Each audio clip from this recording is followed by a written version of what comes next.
السلام عليكم ورحمة الله وبركاته. إن الحمد لله نحمده ونستعينه ونستغفره ونعوذ بالله من شرور أنفسنا وسيئات أعمالنا. من يهده الله فلا مضل له ومن يضلل فلا هادي له. أشهد أن لا إله إلا الله وأشهد أن محمدا عبده ورسوله. يا أيها الذين آمنوا اتقوا الله حق تقاته ولا تموتن إلا وأنتم مسلمون. يا أيها الناس اتقوا ربكم الذي خلقكم من نفس واحدة وخلق منها زوجها وبث منهما رجالا كثيرا ونساء واتقوا الله الذي تساءلون به والأرحام إن الله كان عليكم رقيبا. يا أيها الذين آمنوا اتقوا الله وقولوا قولا سديدا يصلح لكم أعمالكم ويغفر لكم ذنوبكم ومن يطع الله ورسوله فقد فاز فوزا عظيما. أما بعد. Hadirin jamaah Masjid Nur, Masjid Ali ibn Abi Talib radhiyallahu anhu yang saya hormati, kita masuk ke bab yang ke berapa ini, ikhwan? Yang ke-6.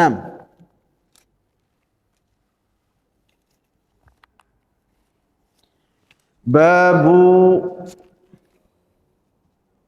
tafsir tauhid wa syahadati an la ilaha illallah, atau babun tafsir tauhid wa syahadati an la ilaha illallah. Bab penjelasan terhadap tauhid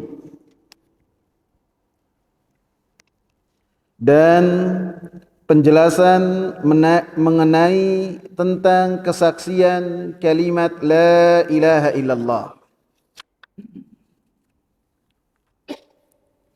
Di dalam kitab ini,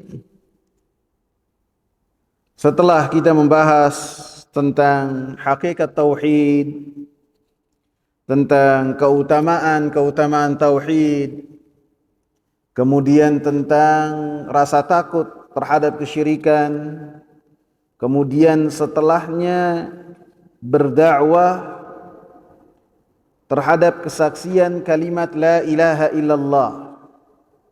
Maka setelah bab berdakwah kepada kesaksian kalimat la ilaha illallah, maka dijelaskan pada bab sesudahnya yang sekarang kita akan masuk tentang apa yang kita serukan dalam kalimat la ilaha illallah.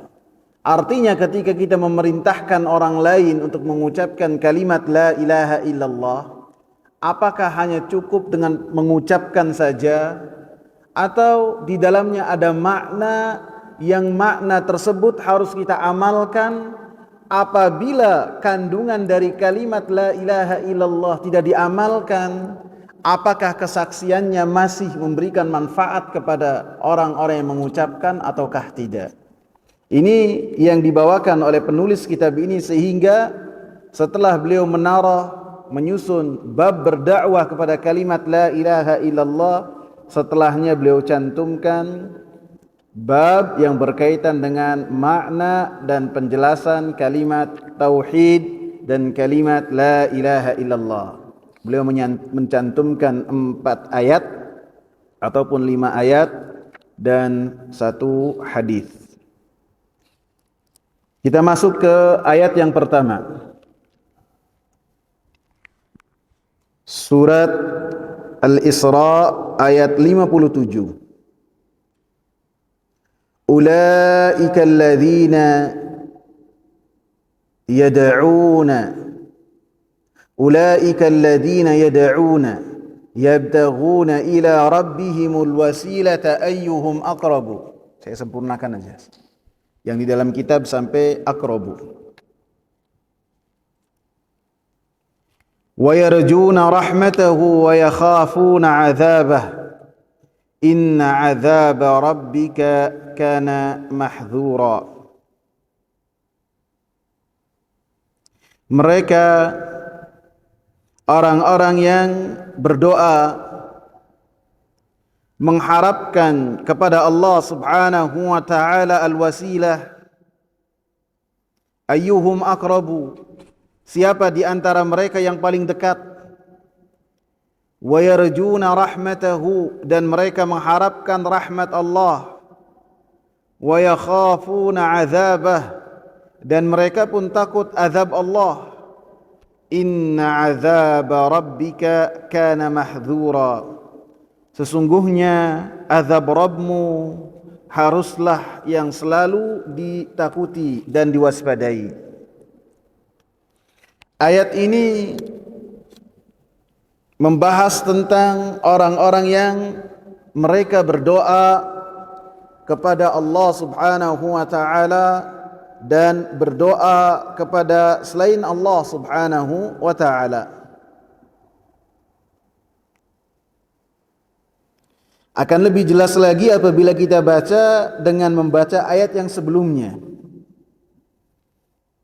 Ayat ke-56. Akan kita pahami apa makna dari ulaika, mereka itu.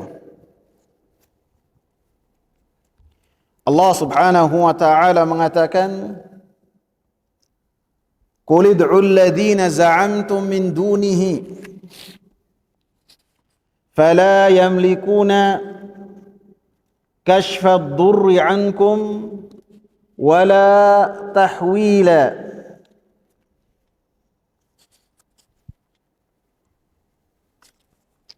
Katakanlah wahai Nabi Muhammad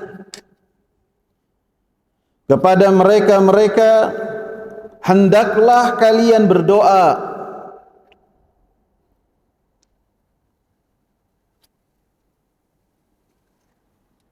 kepada yang kalian anggap dan kalian yakini dari selain Allah Subhanahu wa taala, fala yamlikuna kashfa ad-durri 'ankum wala tahwila.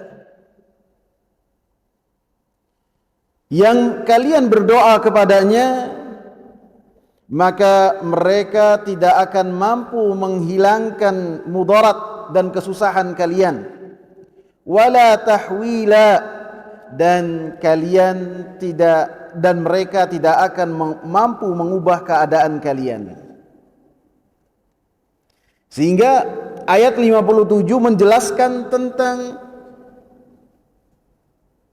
sesembahan-sesembahan selain Allah yang dijadikan oleh orang-orang musyrikin sebagai tandingan untuk Allah Subhanahu wa taala. Setelah dalam ayat 56 Allah perintahkan kepada Nabi Muhammad, katakanlah, berdoalah kalian. Berdoa ini memiliki makna doa ibadah dan doa masalah. Doa masalah artinya mintalah kalian kepada yang kalian yakini dari selain Allah Subhanahu wa taala, yang berkaitan dengan hajat-hajat kalian, yang berkaitan dengan keinginan-keinginan kalian. Maka Allah katakan, fala yamlikuna kashfa ad-durri 'ankum wala tahwila. Mereka tidak memiliki sedikit pun untuk menghilangkan kesusahan-kesusahan kalian dan tidak akan mampu merubah keadaan kalian. Qul ud'u alladhina za'amtum, dan makna dari doa di sini pun memiliki makna doaul ibadah. Beribadahlah kalian kepada selain Allah Subhanahu wa taala yang kalian yakini bahwasanya dengan beribadah kepada mereka akan terpenuhi keinginan-keinginan kalian, akan tersampaikan hajat-hajat kalian. Maka Allah katakan, fala yamlikun, mereka tidak memiliki apapun juga untuk menghilangkan kesusahan dan merubah keadaan kalian. Jadi makna doa di sini memiliki makna dua. Doaul mas'alah yang artinya berdoalah, dan doa al-ibadah yang artinya beribadalah. Dan perintah di sini bukan artinya kita diperintahkan untuk melakukan kesyirikan kepada Allah Subhanahu wa taala. Karena perintah dalam uslub bahasa Arab yang digunakan dalam Al-Quran, terkadang perintah tersebut memiliki makna ancaman. Terkadang perintah-perintah dalam Al-Quran memiliki makna celaan. Kayak misalnya kita menjelaskan kepada seseorang, misalnya orang tersebut bawahan kita, atau misalnya di sekolahan gitu. Misalnya di sekolahan. Sekolahannya aturannya guru jam 7 kurang 10 sudah masuk. Ada di kantor, misalnya. Ya kalau misalnya ada yang mau datangnya jam 7 lebih 10, silakan. Ini ancaman apa mempersilahkan, ikhwan? Ancaman ya. Atau direktur mengatakan kepada pekerja di kantornya, mengatakan, ya kita akan ada briefing nanti jam 5 sore ataupun jam 4 sore. Saya harap semuanya datang. Yang tidak datang silakan, tapi akan ada konsekuensinya. Nah, penjelasan ada konsekuensinya, maka ini adalah ancaman. Seperti yang tercantum dalam surat Al-Kahfi. Saya jelaskan supaya jangan sampai dikira kita diperintahkan untuk melakukan kesyirikan. Dalam surat Al-Kahfi ayat ke-29, Allah Subhanahu wa taala mengatakan, wa qulil haqqu min rabbikum faman syaa'a falyu'min wa man syaa'a falyakfur. Katakanlah wahai Nabi Muhammad, sesungguhnya kebenaran itu dari Rabbmu, al-haq dari Rabbmu. Maka siapa yang pengen dia beriman, silakan. Siapa yang pengen kafir, silakan. Kemudian Allah katakan, inna a'tadna lidh-dhalimina naran ahata bihim suradiquha. Sesungguhnya kami telah menyediakan neraka bagi orang-orang yang kafir, yang gejolaknya mengepung mereka. Nah, seperti ini ancaman apa dipersilakan untuk memilih, ikhwan? Ancaman. Sehingga apabila ada orang-orang yang nyeleneh mengatakan kita boleh untuk kafir, dalilnya surat Al-Kahfi ayat 29. Karena Allah mempersilakan kita untuk menjadi kufur. Dia mengatakan hal demikian karena tidak mengetahui bahasa Al-Quran, bahasa Arab. Tidak mengetahui ilmu usulul fiqh. Di dalam ilmu usul fiqh dan kaidah-kaidah tafsir dijelaskan terkadang perintah-perintah dalam Al-Quran terkadang ada untuk memuliakan, terkadang untuk menghinakan, terkadang sebagai ancaman bagi pelakunya. Seperti dalam ayat ini dan ayat surat Al-Isra ayat 56, maka itulah artinya ancaman. Artinya celaan bagi orang-orang yang melakukannya. Qul ud'ul ladzina za'amtum, katakanlah kepada mereka, supaya mereka itu berdoa kepada yang mereka yakini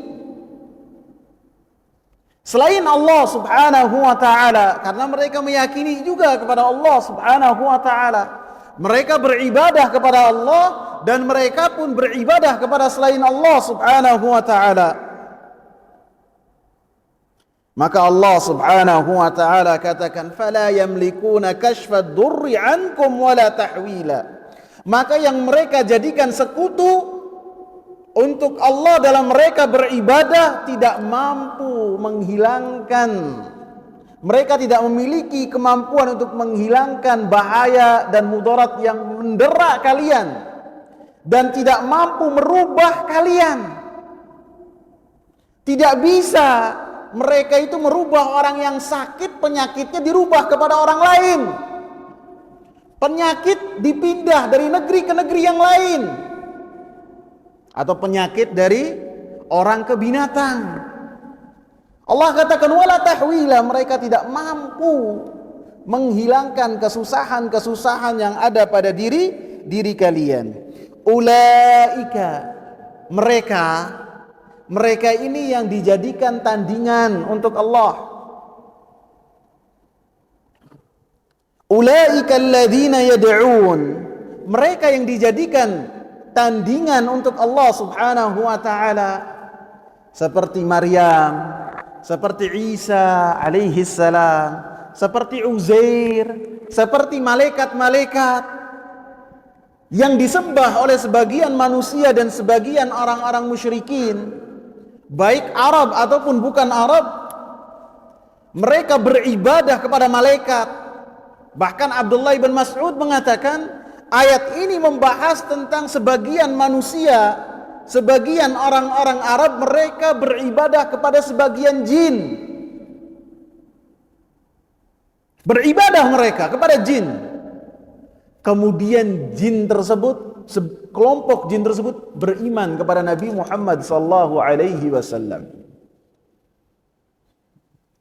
Sehingga ayat ini mengatakan dan berkaitan dengan sekutu-sekutu yang dijadikan oleh manusia sebagai tandingan untuk Allah, sedangkan mereka adalah hamba-hamba Allah subhanahu wa ta'ala. Ulaika alladzina yad'una yabtaghun, mereka para nabi yang dijadikan sekutu untuk Allah, orang-orang saleh yang dijadikan sekutu untuk Allah subhanahu wa ta'ala, siddiqin, para nabi, Isa alaihi salam, ibunya Uzair, dan malaikat-malaikat yang disembah. Mereka adalah orang-orang, mereka adalah makhluk Allah subhanahu wa ta'ala, yang mana mereka beribadah kepada Allah subhanahu wa ta'ala. Mereka beribadah kepada Allah, berdoa kepada Allah ketika mereka masih hidup.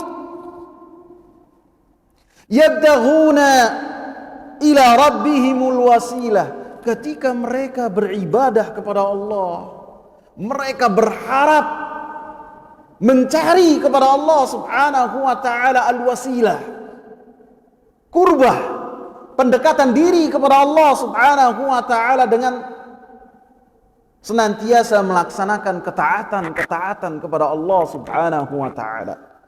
Artinya mereka adalah makhluk Allah subhanahu wa ta'ala yang beribadah kepada Allah, bahkan berlomba-lomba dalam mendekatkan diri kepada Allah subhanahu wa ta'ala. Ayyuhum aqrabu, mereka senantiasa berlomba-lomba menjadi siapakah yang paling dekat di sisi Allah subhanahu wa ta'ala. Wa yarjuna rahmatahu, dan mereka pun mengharapkan rahmat Allah subhanahu wa ta'ala. Ini yang dibahas dalam ayat ini, yang berkaitan dengan sekutu-sekutu, bukan orang-orang musyrikin. Mereka dahulu mengharapkan rahmat Allah dalam beribadah, dan mereka pun dalam beribadah takut terhadap azab Allah subhanahu wa ta'ala.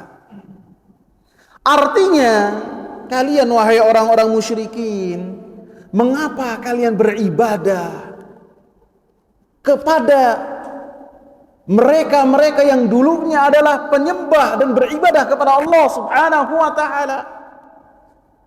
Apabila ibadah kalian itu benar, sesembahan kalian itu benar, maka seharusnya sesembahan kalian itu tidak pernah menjadi penyembah. Adapun yang kalian tunduk patuh dan berharap kepadanya, mereka adalah, apabila mereka manusia, mereka adalah orang-orang yang dulu berharap kepada Allah, rahmat Allah.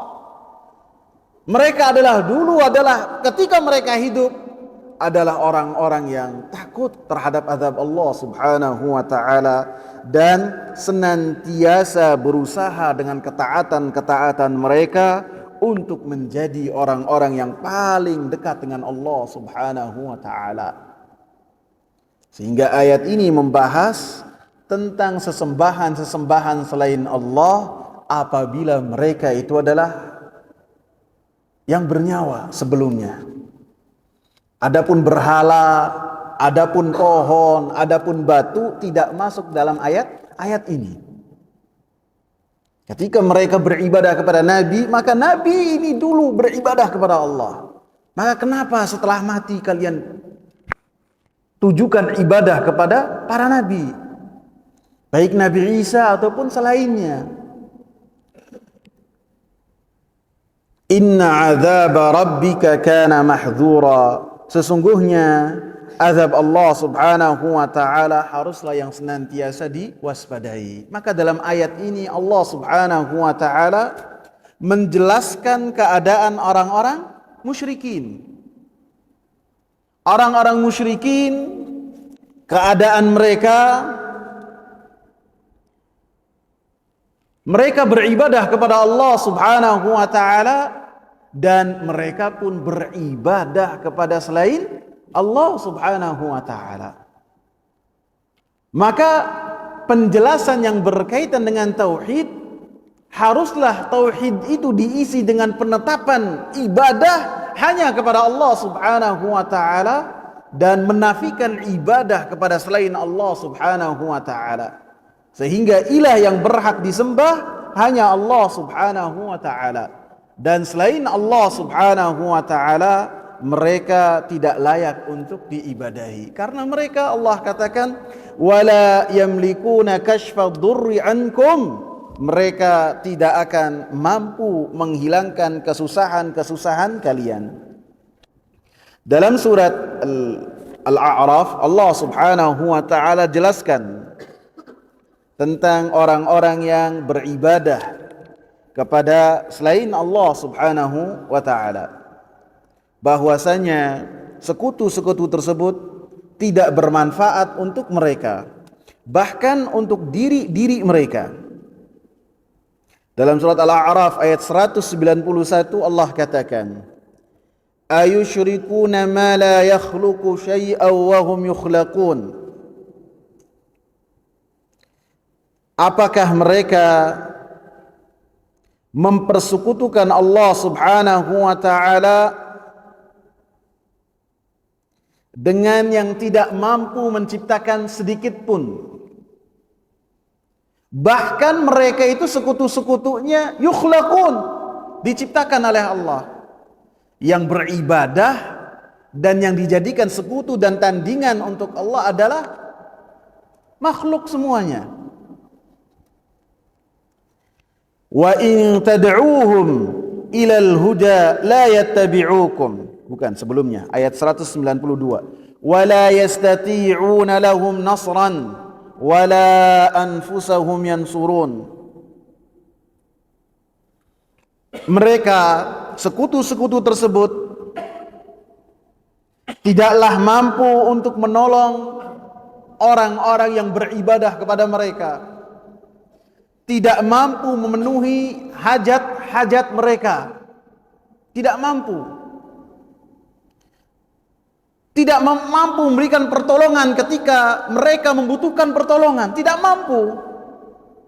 Wala anfusahum yansurun, boro-boro untuk menolong orang-orang yang beribadah kepada mereka, untuk menolong diri mereka pun mereka tidak mampu. Allah Subhanahu wa taala ajak logika kita untuk berpikir. Bagaimana kita mengesahkan Allah subhanahu wa ta'ala? Digerakkan akal kita. Apakah kita beribadah kepada yang tidak mampu memenuhi kebutuhan kita, menolong kita? Jangankan untuk menolong kita, untuk menolong diri mereka, mereka tidak mampu.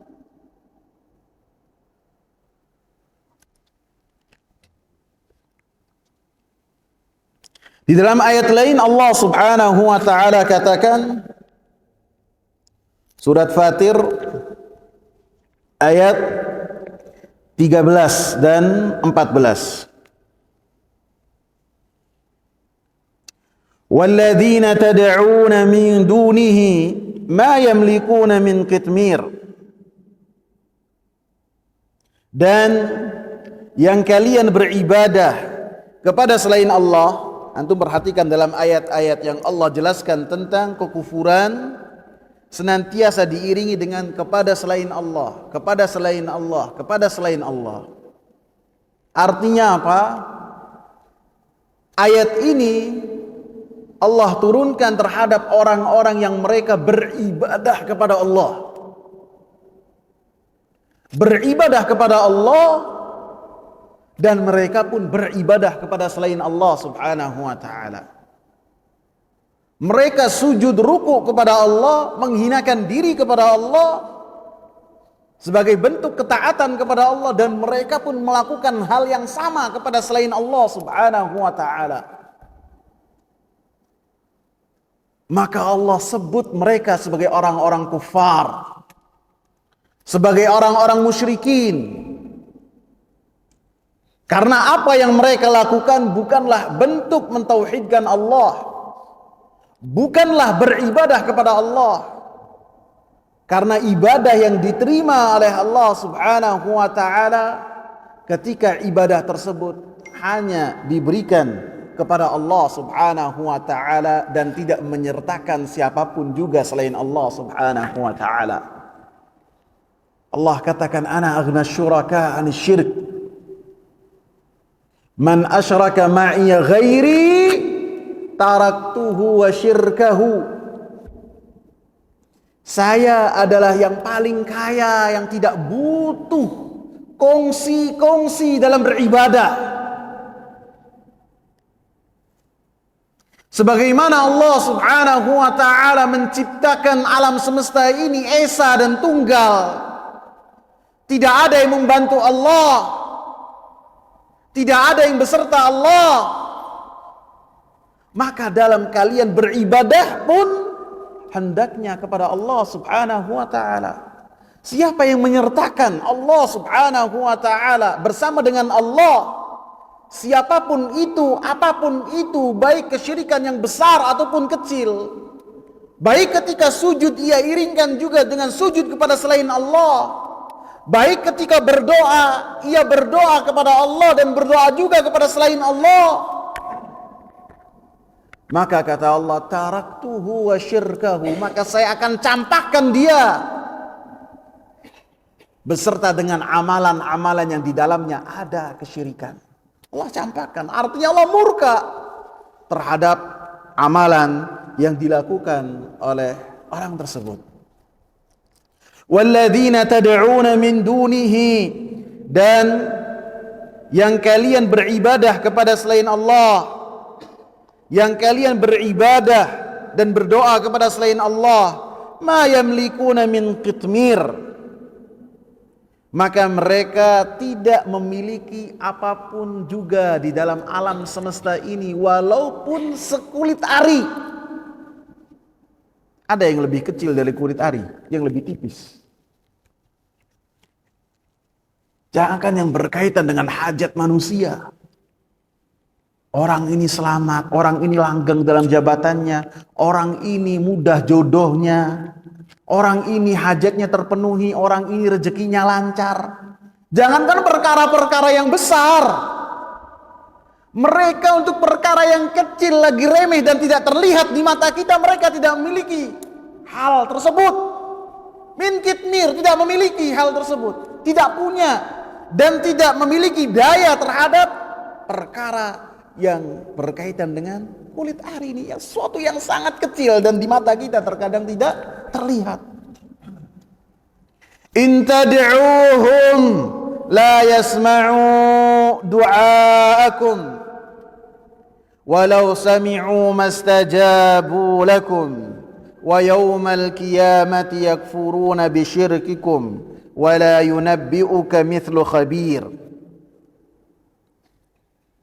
Apabila kalian seru mereka sesembahan-sambahan selain Allah, baik para wali, baik para nabi, baik malaikat, baik jin, ataupun sesuatu yang dianggap keramat,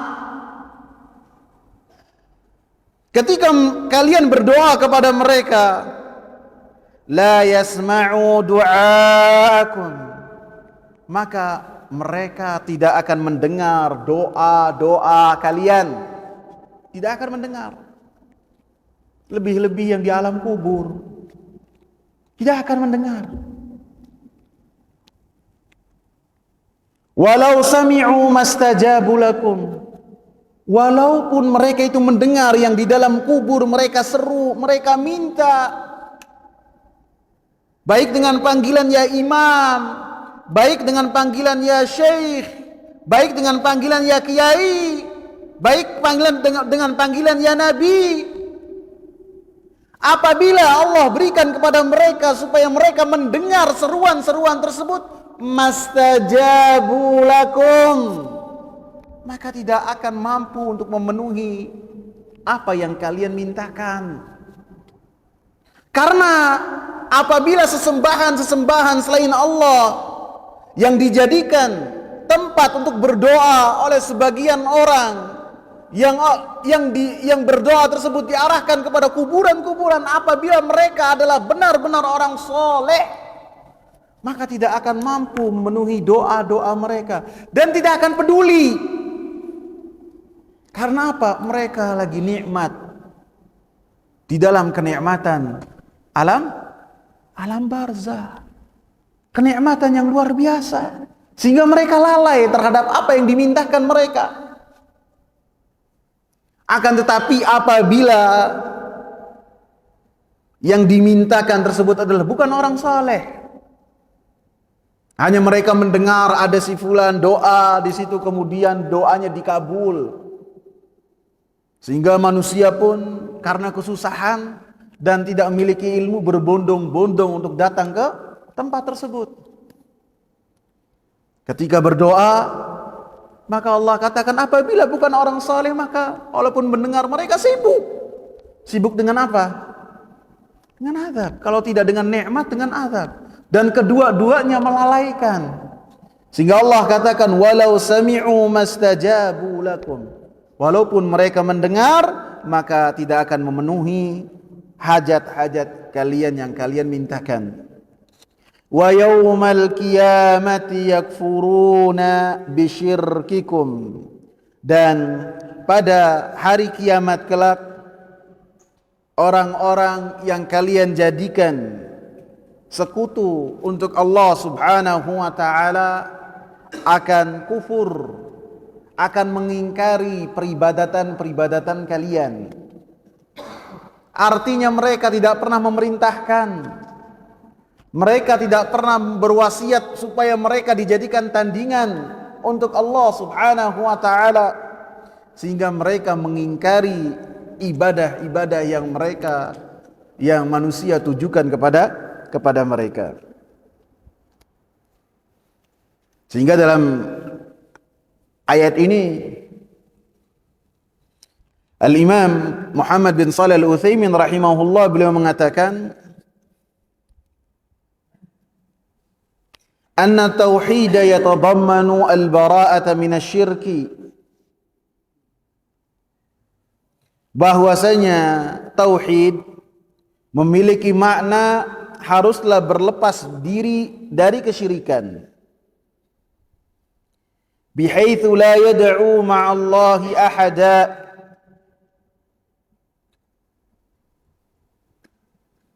yang mana seseorang ketika beribadah kepada Allah Subhanahu wa taala tidak menyertakan siapapun juga, la malakan muqarraba wala nabiyan mursala, tidak beribadah kepada malaikat yang dekat dengan Allah, bahkan terhadap nabi yang telah diutus oleh Allah Subhanahu wa taala. Beliau mengatakan, wa haula'il ladzina yad'una al-anbiya'a wal malaikata lam yatabarra'u minasyirki bal hum waqi'una fihi. Dan mereka-mereka yang beribadah kepada para nabi, beribadah kepada malaikat-malaikat, maka mereka termasuk orang-orang yang tidaklah berlepas diri dari kesyirikan. Bahkan mereka adalah orang-orang yang terjerembab di dalam kesyirikan tersebut. Wa minal ajabi, bahkan termasuk perkara yang mengherankan, annahum yad'una man hum fi hajatin ila ma yuqarribuhum ila Allah Ta'ala. Dan dari perkara yang mengherankan, mereka beribadah kepada mereka-mereka yang dulu beribadah kepada Allah Subhanahu wa taala, dan mereka senantiasa membutuhkan terhadap sesuatu yang mendekatkan mereka kepada Allah Subhanahu wa taala. Fahum, maka mereka yang dijadikan sekutu-sekutu tersebut, baik para nabi, baik malaikat ataupun orang-orang saleh, ghairu mustaghnina 'anillah, mereka tidak mampu merasa cukup dari Allah. Artinya mereka senantiasa butuh kepada Allah, mereka senantiasa berhajat kepada Allah Subhanahu wa taala. Fa kaifa yughnuna an ghairihim, fa kaifa yughnuna ghairahum, maka bagaimana mereka memberikan kecukupan dan memenuhi hajat-hajat selain diri mereka, padahal diri mereka berhajat kepada Allah Subhanahu wa ta'ala. Jadi ayat ini membahas tentang mereka-mereka yang beribadah kepada selain Allah, dan Allah bahas di dalam surat Al-Isra ayat 57 tentang keadaan sekutu-sekutu tersebut. Mereka yang dijadikan sesembahan oleh manusia dan dijadikan tandingan untuk Allah, mereka adalah orang-orang yang dan makhluk-makhluk yang dulunya atau apabila mereka masih hidup, mereka adalah senantiasa beribadah kepada Allah, gitu. Artinya apabila ibadah kalian itu adalah ibadah yang benar, ibadah yang sesuai dengan akal, seharusnya yang kalian jadikan sesembahan itu yang tidak pernah menjadi penyembah sebelumnya. Ini poinnya. Akan tapi keadaan sekutu-sekutu tersebut, mereka adalah yang senantiasa beribadah kepada Allah, yabtaghuna al-wasilah, dan senantiasa berupaya mencari kepada Allah Subhanahu wa taala al-wasilah. Sehingga dikatakan oleh al-Imam Syekh Shalih Fauzan hafizahullah, qala jumhurul mufassirin, sebagian besar ahli tafsir mengatakan ayat ini turun kepada satu kaum yang mana mereka beribadah kepada Al-Masih Isa, kepada ibunya Maryam, dan kepada Uzair. Maka Allah Subhanahu wa taala menjelaskan bahwasanya yang kalian beribadah kepadanya, mereka adalah hamba-hambaku. Mereka adalah yang senantiasa berhajat kepadaku. Mereka adalah yang senantiasa berdoa kepadaku dulunya, dan senantiasa mendekatkan kepadaku dengan ketaatan. Mereka adalah hamba-hambaku, dan hamba tidak layak untuk dijadikan sesembahan. Padahal tidaklah ada di langit dan di bumi kecuali dia adalah hamba Allah subhanahu wa ta'ala.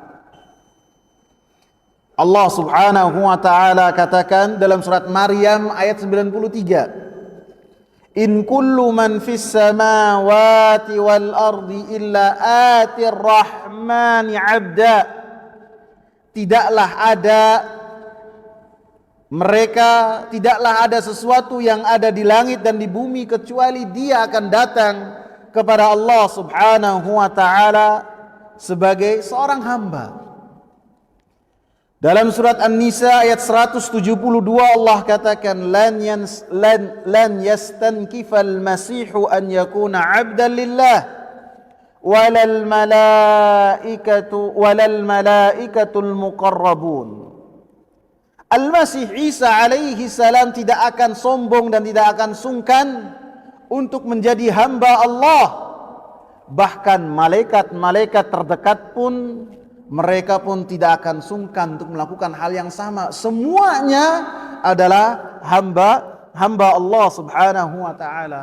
Saya ulangi lagi, apabila mereka semuanya adalah ibadullah, maka tidak layak dan tidak pantas untuk diibadahi, menjadi tandingan untuk Allah subhanahu wa ta'ala. Lebih-lebih dalam ayat sebelumnya kita bahas apa? Qul ud'ul ladzina za'amtum min dunihi. Kalian katakanlah wahai Nabi Muhammad, katakanlah kepada mereka orang-orang musyrikin, beribadahlah kepada selain Allah yang kalian anggap mereka itu memiliki manfaat dan mudarat. Fala yamlikun. Mereka tidak memiliki hal tersebut, tidak mampu menghilangkan kemudaratan dan tidak mampu merubah keadaan seseorang. Dan sehingga perintah ini saya sebutkan bukan perintah untuk dilaksanakan, akan tapi litahdid sebagai ancaman, litaubih sebagai celaan, bahkan litakjiz sebagai bentuk bahwasanya perbuatan yang mereka lakukan apabila mereka laksanakan tidak akan bermanfaat untuk mereka.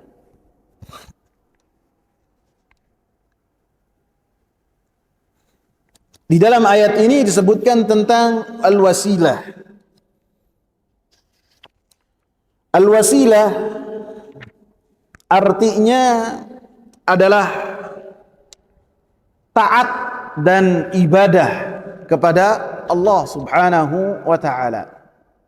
Di dalam ayat ini disebutkan mereka adalah orang-orang yang senantiasa berusaha dan mencari kepada Allah al-wasilah. Al-wasilah di sini artinya ibadah, artinya ketaatan kepada Allah subhanahu wa ta'ala. Di dalam surat Al-Maidah, Ya ayyuhalladzina amanu ittaqullaha wabtaghu ilaihil wasilata wajahidu fi sabilihi la'allakum tuflihun. Wahai orang-orang yang beriman, dalam surat Al-Maidah ayat 35. Wahai orang-orang yang beriman, bertakwalah kepada Allah dan carilah kepada Allah subhanahu wa ta'ala al-wasilah, ketaatan dan ibadah kepada Allah subhanahu wa ta'ala. Sehingga yang namanya al-wasilah di dalam ayat ini adalah pendekatan diri kepada Allah subhanahu wa ta'ala. Walaupun secara lughah arti dari wasilah adalah perantara, akan tapi para ulama menafsirkan al-wasilah di sini adalah al-qurbah, amalan yang seseorang dengannya mendekatkan diri kepada Allah subhanahu wa ta'ala. Sehingga di dalam penjelasan yang dibawakan oleh Syekh Shalih Fauzan hafizahullah, beliau menyatakan al-wasilah di sini bukan maknanya artinya seorang ketika memiliki hajat kemudian berdoanya dia datang kepada selain Allah dan menganggap bahwasanya dengan memiliki perantara antara Allah dengan dirinya satu perantara, seorang perantara, maka hajat-hajat dia dikabul. Maka apa yang mereka lakukan adalah mereka menyamakan Allah Subhanahu wa ta'ala dengan raja-raja yang ada di dunia. Mereka menganalogikan sebagaimana seseorang ketika bertemu dengan seorang raja tidak mampu untuk bertemu secara langsung. Harus ada orang yang menopang dia, memberikan fasilitas kepada dia sehingga bertemu dengan raja tersebut. Maka keyakinan demikian adalah keyakinan Abu Lahab dan Abu Jahal. Keyakinan demikian adalah keyakinan yang diyakini oleh Abu Lahab dan Abu Jahal. Sehingga mereka beribadah kepada Allah Subhanahu wa ta'ala dan beribadah kepada selain Allah, dan meyakini bahwasanya yang dijadikan mereka tandingan untuk Allah adalah perantara antara mereka dengan Allah Subhanahu wa ta'ala. Allah Subhanahu wa ta'ala katakan dalam surat Yunus ayat 18, wa ya'buduna min dunillahi ma la yadurruhum wa la yanfa'uhum wa yaquluna haula'i syufa'auna 'indallah. Mereka orang-orang musyrikin beribadah kepada selain Allah Subhanahu wa ta'ala, yang selain Allah Subhanahu wa ta'ala tersebut tidak mampu memberikan kepada mereka mudarat dan tidak mampu memberikan kepada mereka manfaat. Tidak mampu. Wa yaquluna haula'i syufa'auna, dan mereka pun mengatakan bahwasanya yang kita jadikan sesembahan ini adalah syufa'a, pemberi syafaat, sebagai perantara antara mereka dengan Allah Subhanahu wa ta'ala. Maka ini adalah keyakinan orang-orang musyrikin yang diutus kepada mereka Nabi Muhammad sallallahu alaihi wasallam. Dalam surat Az-Zumar ayat yang ketiga, walladzina ittakhadhu min dunihi awliya, dan mereka yang menjadikan selain Allah beribadah kepada mereka sekutu-sekutu, dan mereka adalah dianggap sebagai orang-orang saleh, para wali.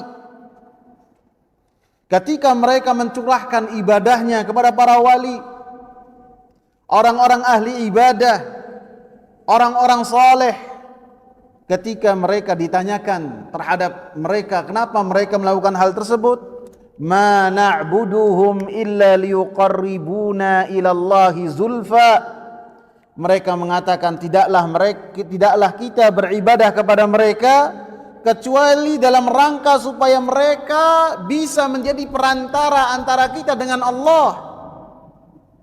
Kita apabila beribadah langsung kepada Allah tidak diterima, akan tapi melalui jalan mereka ibadah kita diterima oleh Allah Subhanahu wa ta'ala.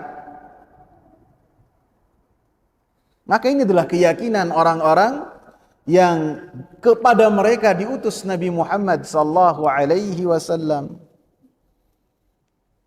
Dalam banyak ayat Allah Subhanahu wa ta'ala menyalahkan keyakinan demikian. Wa idza sa'alaka 'ibadi 'anni fa inni qarib ujibu da'watad da'i idza da'an. Dalam banyak ayat Allah katakan yas'alunaka. Mereka bertanya kepadamu wahai Nabi Muhammad, mereka bertanya kepadamu wahai Nabi Muhammad, mereka bertanya kepadamu. Akan tetapi dalam surat Al-Baqarah ayat 186 Allah katakan wa idza sa'alaka ibadi, apabila hamba-hambaku bertanya kepadamu tentang aku. Karena yas'alunaka artinya manusia ataupun para sahabat bertanya kepada Nabi, kemudian ayat turun.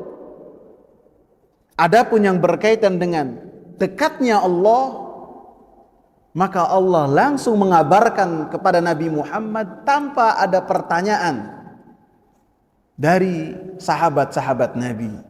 Wa idza sa'alaka ibadi, apabila mereka bertanya kepadamu tentang aku, tentang Allah, fa inni qarib, maka katakanlah sesungguhnya saya ini dekat. Ujibu da'wata da'i idza da'an. Makna dekat ini, Allah Subhanahu wa ta'ala memenuhi doa-doa orang-orang yang berdoa kepada Allah Subhanahu wa ta'ala ketika mereka berdoa tanpa perantara, langsung berdoa kepada Allah dimanapun mereka berada, kapanpun. Tidak harus di masjid, kapanpun. Ketika ia berhajat kepada Allah, ingin doanya dikabul oleh Allah Subhanahu wa ta'ala, angkatkan tangan, berdoa kepada Allah Subhanahu wa ta'ala. Allah lah yang mengatakan, Allah Subhanahu wa ta'ala akan memenuhi doa hamba-hambanya. Ya. Dalam hadis yang berkaitan bahwasanya Allah Subhanahu wa ta'ala turun di sepertiga malam terakhir, Allah Subhanahu wa ta'ala menyeru dengan seruan yang sesuai dengan keagungan Allah. Hal min sa'ilin fa'u'tiyah. Hal min sa'ilin fa'u'tih. Apakah ada orang yang meminta kepadaku, maka saya akan beri. Hal min da'in fa'astajibulah. Dan adakah yang berdoa kepadaku, maka saya akan berikan ijabah terhadap doa-doanya. Hal min mustaghfirin fa'aghfirulah. Dan apakah ada orang-orang yang beristighfar sehingga Allah berikan kepadanya maghfirah? Adakah orang-orang yang bertaubat, Allah Subhanahu wa ta'ala terima taubatnya? Maka di dalam ayat ini dan hadis yang tadi saya bacakan, Allah ketika membahas tentang berdoa, tidak ada perintah untuk mencari perantara antara seseorang dengan Allah. Tidak ada. Langsung berdoa. Karena para rasul, para nabi yang Allah Subhanahu wa ta'ala utus sebagai pemberi penjelasan kepada manusia dan sebagai penegak hujjah untuk manusia di hadapan Allah Subhanahu wa ta'ala, mereka menjadi perantara ketika menjelaskan tentang hukum-hukum Allah saja. Mereka menjadi perantara ketika manusia bertanya-tanya tentang apa yang disukai oleh Allah, apa yang diridhai oleh Allah. Maka para nabi dan para rasul menjelaskan hal tersebut. Karena perkara-perkara demikian tidaklah mungkin diketahui dengan logika-logika manusia. Lebih-lebih yang berkaitan dengan ganjaran-ganjaran yang berkaitan dengan amalan kebajikan. Tidak ada yang mengetahuinya dengan logika-logika mereka, tidak bisa. Harus dari satu jalan wahyu. Dan tidaklah mungkin kita mendapatkan wahyu kecuali dari para rasul. Itu perantara dalam menjelaskan agama Allah. Adapun perantara dalam manusia beribadah kepada Allah Subhanahu wa ta'ala, maka para rasul dan para nabi bukanlah dijadikan sebagai perantara. Mereka dijadikan sebagai perantara dalam menjelaskan ibadah. Adapun ibadahnya bagaimana? Masing-masing beribadah kepada Allah sesuai dengan apa yang diperintahkan oleh Allah, sesuai dengan apa yang telah dicontohkan oleh Rasulullah sallallahu alaihi wasallam sebagai manusia yang paling mengenal Allah dan paling takut kepada Allah Subhanahu wa ta'ala. Wallahu ta'ala a'lam.